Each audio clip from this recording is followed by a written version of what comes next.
This is Frank Islam, Chairman and CEO of FI Investment Group, your host of Washington Current Review, where we interview leading voices from business and politics that impact you, the viewer.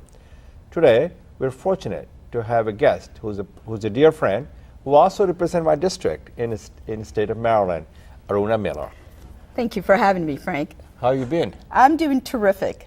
Great. So you're into Maryland House of Delegates. Yes. Correct?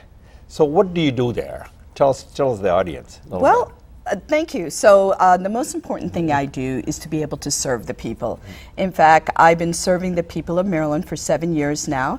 It's been my greatest privilege and honor to do so, because public service is something that I think is incredibly important, incredibly honorable. So some of the things we do as legislators is, one, we want to make sure government works for the people. We want to make sure that if it's done in a way through legislation, or perhaps I just contact a member of the agency to make sure where is the obstacle, where can we resolve that issue. So these are the number of different ways we work for the people, constituent services being the most important one of that. Very nicely said. So you said obstacle. What obstacle have you faced, being a woman in South Asian and being a descent of the South Asian? What obstacle have you faced, and what the challenges did you face, and how did you overcome those challenges? Great question. I think every individual faces obstacles, no matter the gender, ethnicity, whatever it may be. So it's an opportunity to see it as a chance to create solutions.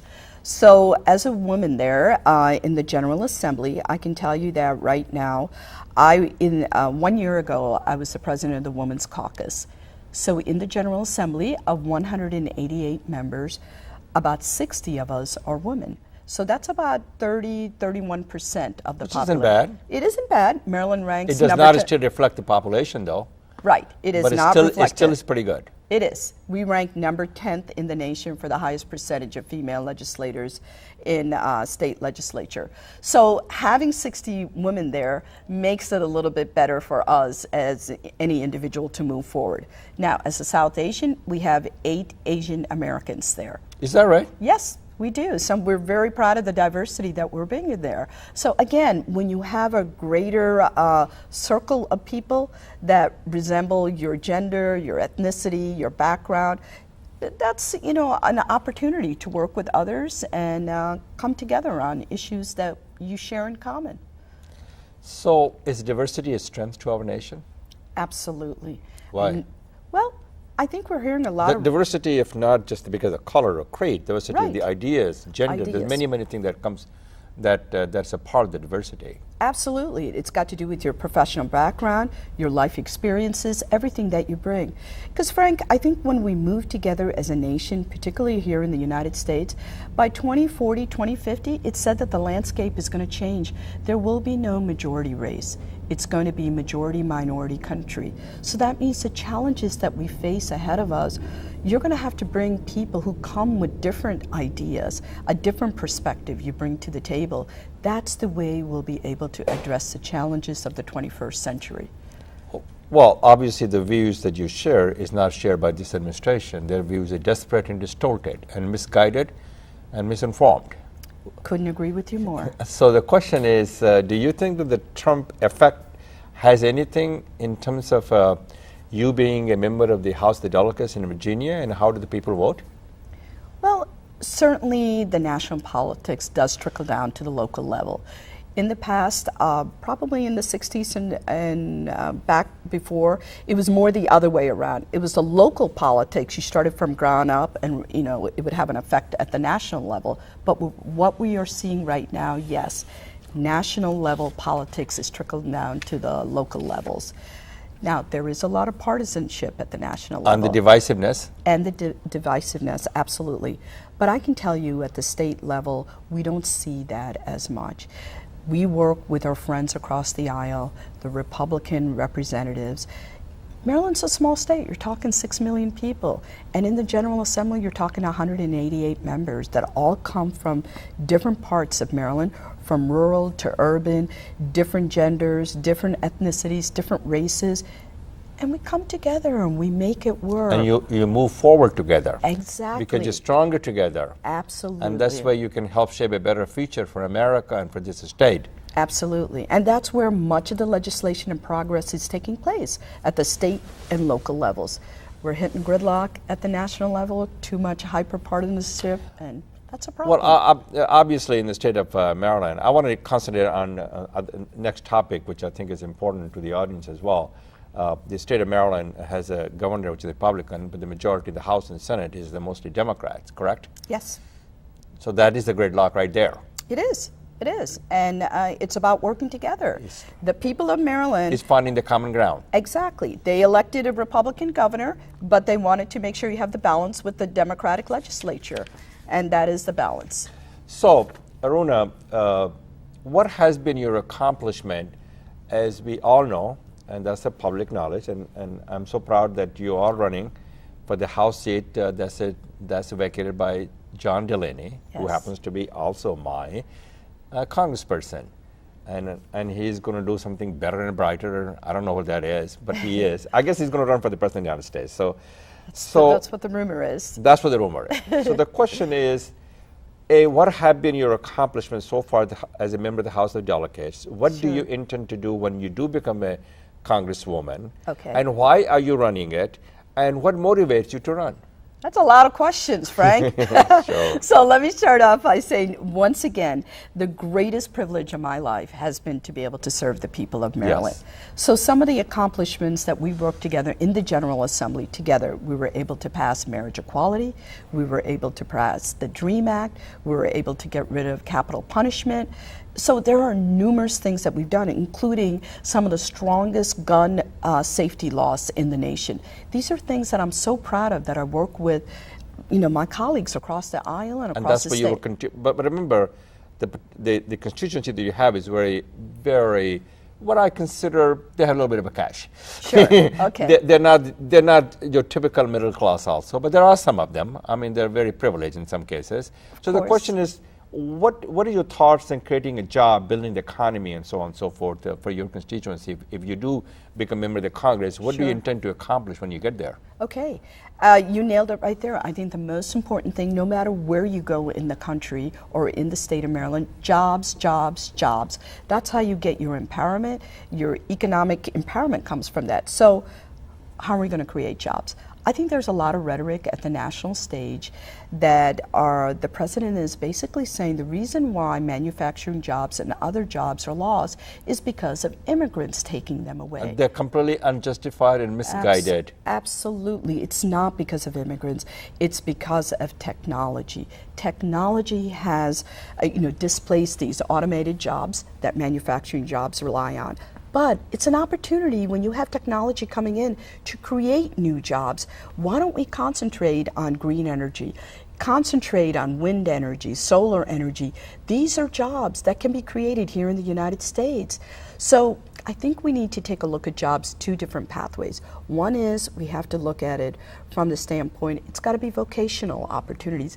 Not every student needs to go to college to be successful, to be a middle class family person. So they can learn the trade, the Exactly, skills and learn abilities. the trade and And become part of the workforce. Absolutely, and we need that, or we're going to And suffer especially as in a the state of nation. Maryland. Absolutely. There's about 5 million jobs vacant in the trade that people don't have the skills to have those jobs. Absolutely. So what do you intend to do in that area?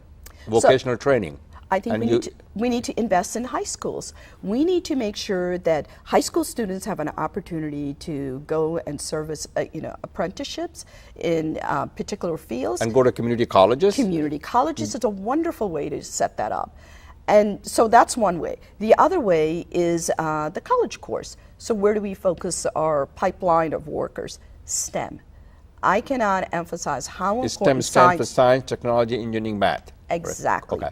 So it is said that, Frank, in the last several decades, 50 to 85% of growth in our GDP has been as a result of two different industries, science and technology. So I think it's critical as we educate our students that computer science, coding is part of the curriculum K through 12. what we're having right now is computer science only becomes an optional course when they're in their senior year of high school.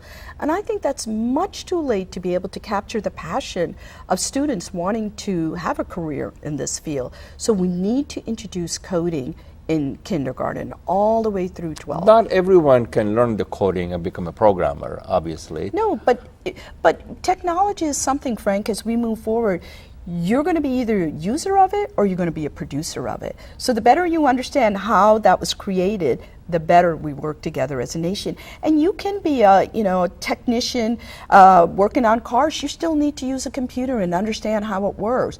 You can be a hairdresser. You still need to type it into the computer when customers come in. So you have to be able to give the skill sets, the basic skill sets for our workers to understand. So the question, Aruna, is despite all the challenges that you faced when you were the delegate, you still are the delegate of the Maryland House of Delegates. What will be your major campaign themes against your competitors that will propel you to become a member of the Congress? Well, again, my agenda is number one, to create jobs in these two different pathways that I said. Healthcare is significant to our country. Healthcare for all. For all, absolutely. I mean, 18% of our GDP is spent on healthcare, but yet the United States ranks the lowest when it comes to lifespans for industrial nations. Medical bills are the number one reason people go into bankruptcy. This is a problem. We need to make sure that we work together to make sure we have healthcare for all, because it is not a luxury to have healthcare. It's a necessity. It's a necessity, you said. It's Yes. not a privilege. It's not a privilege. It's So a the necessity. question is, and could you shed some light on this? What's going on with ACA, which is also known as the Affordable Care Act, and if you talk to President Obama, said he does care, so it's known as Obamacare. Right. What makes you think, consider the fact that 22 million people would not have the coverage, and also there will be reduction in the many other things, the Medicaid and so on and so forth. Why do you think the Republicans are going with the Cassidy bills, and they have a Graham bills, and not working in bipartisan manners to produce a solution that works for all Americans, regardless of who they are, where they come from, whether they come from the state of Maine or they come from the state of Alaska? Exactly. Why are they doing such things that, and also 67% of the Americans believe that the Obamacare is working for them. Right. Why are they doing what they're doing, and what do you intend to do to make sure that the people have the coverage, so that, and also there's a preventive health care, which is very important too. So shed some light on that.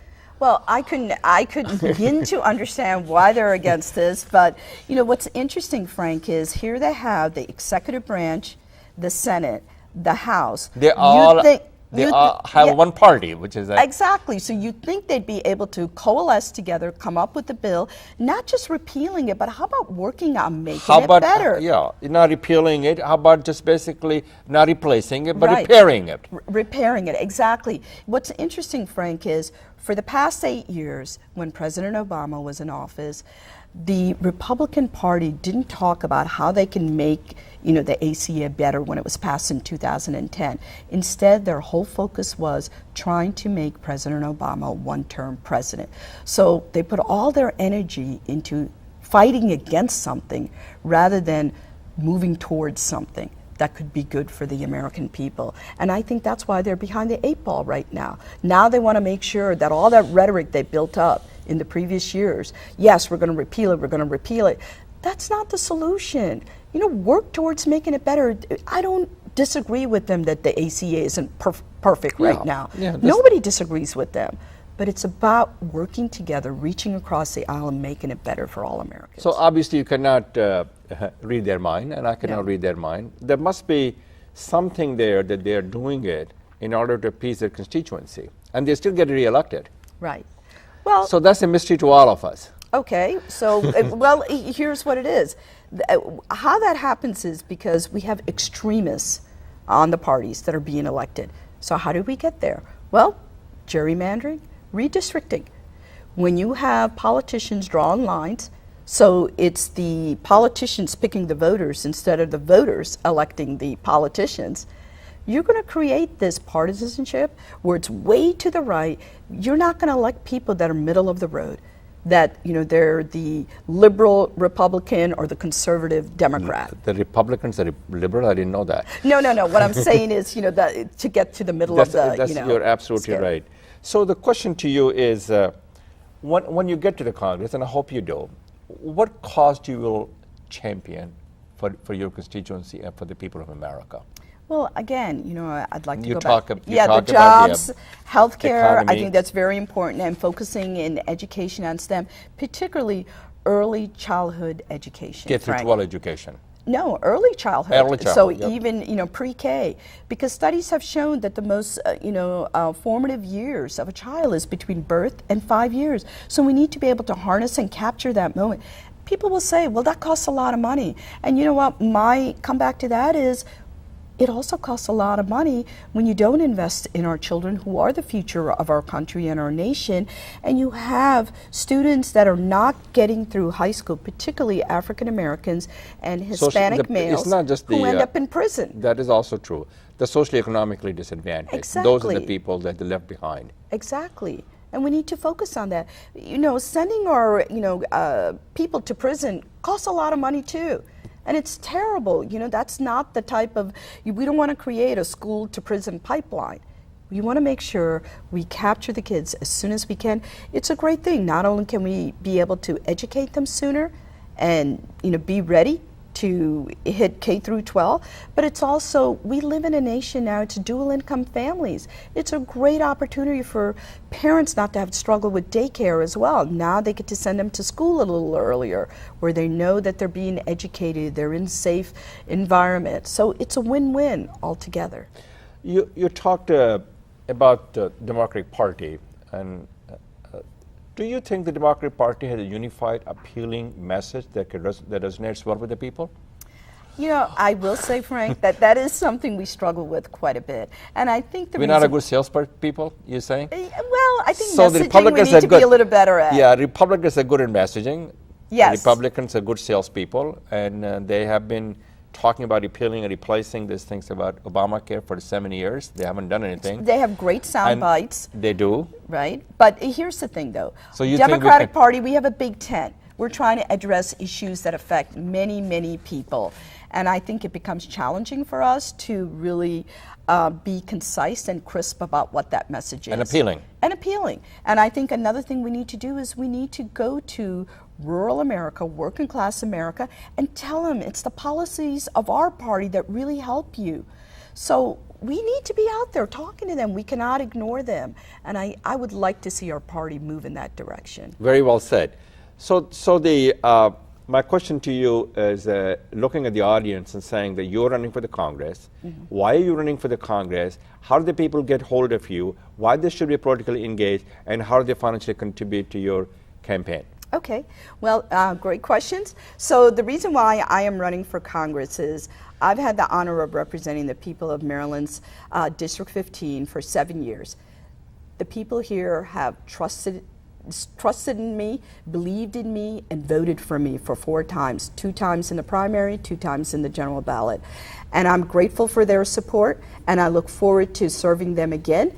And I hope that they have trust in me to elect me as their next Congresswoman for the state of Maryland. And there's reasons why I'm running. Number one, I don't believe democracy is for sale. There are candidates who are going to be self-funders in this race that are going to come in and say that this seat is something that they can buy. I believe political office is something you earn. It's not something you buy. Number two, I believe that I am running for Congress because the 6th District is my home. This is a place that I've invested in, that my husband and I raised our family. All our kids went to school there. I served the 6th District as an engineer, as a public servant at that level, and also as a legislator. I've invested in the 6th District, and I hope the people of the 6th District will invest in me. And finally, I want to make sure that the America that we leave behind for our children is even better than the one we were given. And these are the reasons why I'm running for U.S. Congress. And I'd love for you to believe in this and follow me on Facebook. And please go ahead and log on to www.arunamillerforcongress.com. Thank you. So, we talk all kinds of stuff. So we did not, I know, talk and have you shed some light on the bright lights on the DACA. What the DACA stands for, where do you stand? And I know you send out a lot of emails on that because you are passionate about it, and also you have a compassion. Yes. There are 800,000 people, that kids that will be affected, and they have a right to realize the American dream just like you and I do. So tell us a little bit about that. Sure. I completely empathize with the DACA students. And here's why. Can you tell us the audience what the DACA stands for? Sure. It stands for Deferred Action Childhood Arrival. Very well said. So, yeah. So I understand what that feels like. I came to this country as an immigrant at the age of 7. I didn't have a choice in coming to this country. My parents made that choice for me. The United States is practically the only home I know. And many of the DACA students that are coming here, it's the same situation. They know no other home. And I'm grateful my parents took the chance to come to this country. They gave up everything that they knew because they wanted to create a better world for me as well as my siblings. And that's exactly the situation with every DACA parent. They're trying to come to this country. They're trying to get away from oppression, perhaps violence in their country, to make the world a better place for their family. Who can deny anyone of that? And we as a nation need to be more compassionate about that. The students are here right now. We need to give them a pathway to citizenship. We need to, and they're working hard. So we need to come together and understand that the United States of America is a country of inclusiveness, of opportunity, and of compassion. Very well said. They are the part and parcel of the social, economic, political fabric of a nation. Yes. They serve our military, they serve our country, they serve our nation. They also create a job, they build prosperity, they go to school here, they go to college, and they also contributing to our economy. Very well said. Aruna, thank you very much for coming, and good luck to you as you undertake this new journey. Thank you. This is Frank Islam wishing you a great week, and thank you for watching.